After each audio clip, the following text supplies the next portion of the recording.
So we pick right back up with Faimond, only he's not in the car anymore. Now he's in a very bright, very vibrantly lit room. And he's been there for weeks, and he's nauseous, and he can't talk. And he's starving. He's in the corner, and he's trying to cover his face so he can get some sleep. He's just in a pitiful mood.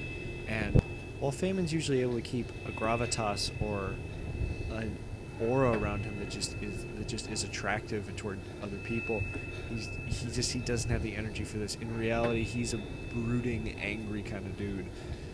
And he's sitting there and he's just thinking, someone has to come for me.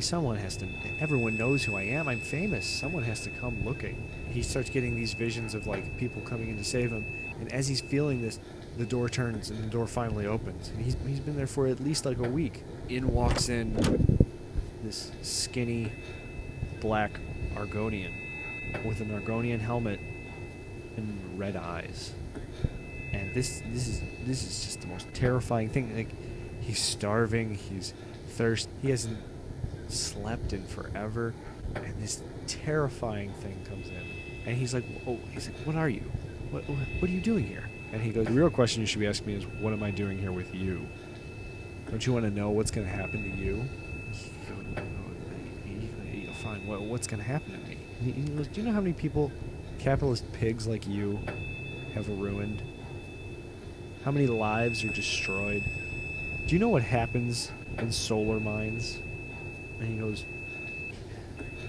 I hear it's pretty bad down there, but I'm not involved in any of that. And he goes, yes, you are. You're involved with it because you're a part of this system. The black figure just goes, I wish I just had a fire, a flame. He's going crazy. He's getting more frustrated, and Faimond knows there's no way he can't fight this guy. He can barely move. He can barely talk. And Faimond goes, relax. I'll liquidate the science department. I'll do whatever you want. Just don't kill me. He goes, kill you? Oh, killing you is too easy. Come here. And he turns around and it looks like he's gonna leave, but he grabs this poor woman and her young child, and off to the side he pulls a machete and he holds it up to the mother. This was a family. This was a family with a father. You know what happened to that father? He was burned alive because he forgot his skin mech, and he had to go in there himself. People like you did this to this family.